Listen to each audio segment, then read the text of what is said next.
There's a quiet contradiction in the modern world that most people walk past without ever questioning. We live in an age of precision engineering, advanced chemistry, and materials science so refined it can send machines beyond our solar system. Yet the wood we use every day, our fences, decks, barns, fails with alarming speed. Within a decade, sometimes less, it warps, cracks, and rots, and we accept it as normal. But step outside that mindset for a moment and look backward. In the rugged landscapes of Scandinavia, structures like the Borgen Stave Church have stood for over 800 years. Not preserved in a lab, not sealed behind glass. They have endured real weather, freezing winters, relentless rain, and constant exposure to the elements. Even more striking, the Oseberg ship, buried for over a millennium, still retains its intricate wooden form.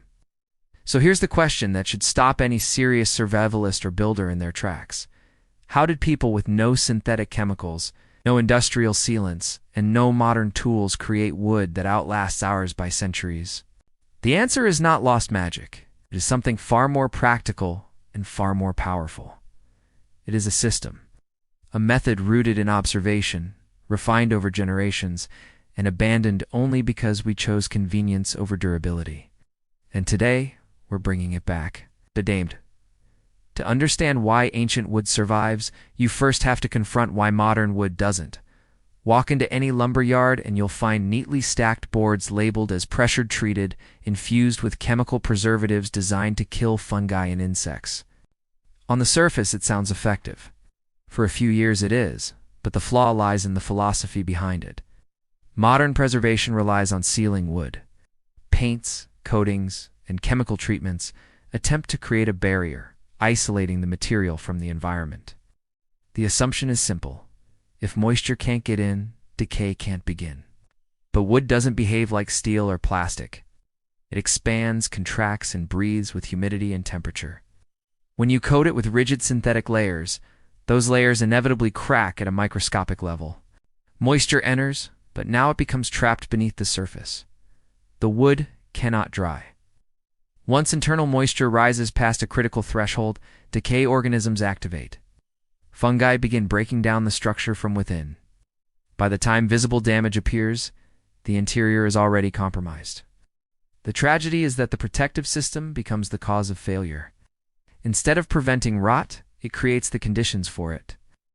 Ancient builders never made this mistake. They didn't try to suffocate wood. They worked with its nature, not against it.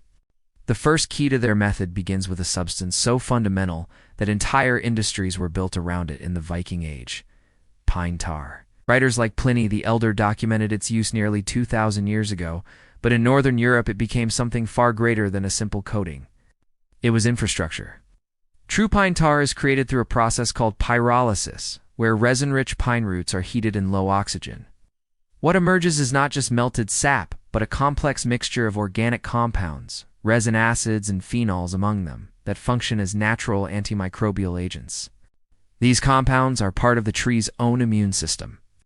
When applied to wood, they carry that defense outward, protecting against fungi, bacteria, and insects.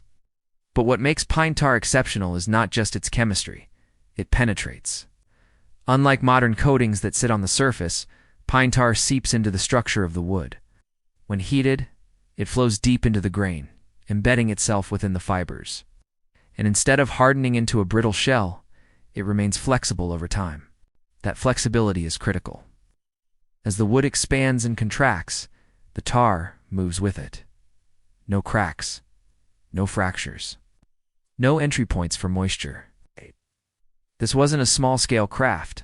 Archaeological evidence across Scandinavia shows large tar production sites capable of supplying entire fleets. Without pine tar, Viking ships would have failed long before they crossed open seas.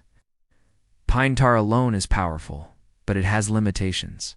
It is thick, slow to cure, and can become unstable under extreme conditions. That's where the second ingredient comes in: linseed oil. Extracted from flax seeds, linseed oil is what chemists call a drying oil. But it doesn't dry through evaporation. It undergoes a chemical reaction with oxygen, forming a flexible, polymer-like network within the wood. This changes everything. When mixed with pine tar, linseed oil acts as a carrier. It reduces viscosity, allowing the mixture to penetrate deeper into the wood structure. Then, as it reacts with oxygen, it binds the protective compounds in place. The result is not a coating. It is integration. The wood becomes infused with a flexible internal matrix that resists cracking and maintains structural integrity over time, adapts to seasonal changes rather than breaking under them. Historically, sailors referred to mixtures like this as boat soup. It was applied repeatedly to ships, masts, and tools. The longer it was used, the more effective it became. This was not maintenance in the modern sense. It was reinforcement. The third component is the one most often overlooked, yet it may be the most strategically brilliant: hardwood ash. At first glance, ash seems like a crude addition. But chemically, it changes the entire environment. Wood-decaying fungi thrive in slightly acidic conditions. Hardwood ash, by contrast, is highly alkaline. When introduced into the mixture, it raises the pH to levels that disrupt fungal enzymes, effectively shutting down their ability to break down wood. It doesn't just slow decay, it prevents it from starting. Beyond that, ash contributes to additional advantages. It reflects ultraviolet radiation, protecting the wood from sunlight degradation. And its fine particles fill microscopic pores and cracks, reducing water infiltration. This turns the mixture into a multi-layered defense system. Biological, chemical, and physical protection working together. This wasn't guesswork. It was empirical science built over generations of observation. Knowing the ingredients is only part of the equation. Application was just as critical. Historical records from Scandinavia show that this treatment was always applied under specific conditions. The wood had to be dry. The mixture had to be heated. Heat reduces the thickness of pine tar dramatically, allowing it to flow into the wood's internal structure. When applied to dry timber, capillary action pulls the mixture deep into the grain. Ancient builders paid particular attention to end grain, the most vulnerable part of any piece of wood. They often submerged the ends of posts and beams in heated mixtures, allowing them to absorb as much as possible. This process continued until the wood could take no more, what craftsmen described as reaching refusal. At that point, the transformation was complete. The wood was no longer just wood. It had become a composite material, reinforced from within. The evidence for this method is not theoretical. It is standing in plain sight. The Borgenstave Church remains one of the clearest examples. Built in the 12th century, it has endured conditions that destroy modern lumber in a fraction of the time. Analysis of its surfaces reveals residues consistent with tar-based treatments enhanced with organic and mineral additives. These weren't impurities. They were part of the formula. Compare that to modern construction, where treated wood often requires replacement within decades. The difference is not just materials, it is philosophy. Ancient systems were designed for renewal. Periodic reapplication didn't strip away old layers, it strengthened them. Each treatment bonded with the previous one, building protection over time. Modern systems degrade. Ancient systems compound. The most important part of this story is that this knowledge is not locked in the past. It is accessible. The ingredients still exist. Pine tar, linseed oil, and hardwood ash are not rare. The method requires no industrial equipment. It requires attention, patience, and an understanding of how materials behave. When you apply this system correctly, you are not just protecting wood. You are investing in longevity measured in generations. That matters in a world where supply chains fail, materials fluctuate in price, and replacement is not always an option. True survival isn't about temporary fixes. It's about building systems that endure, and this is one of them.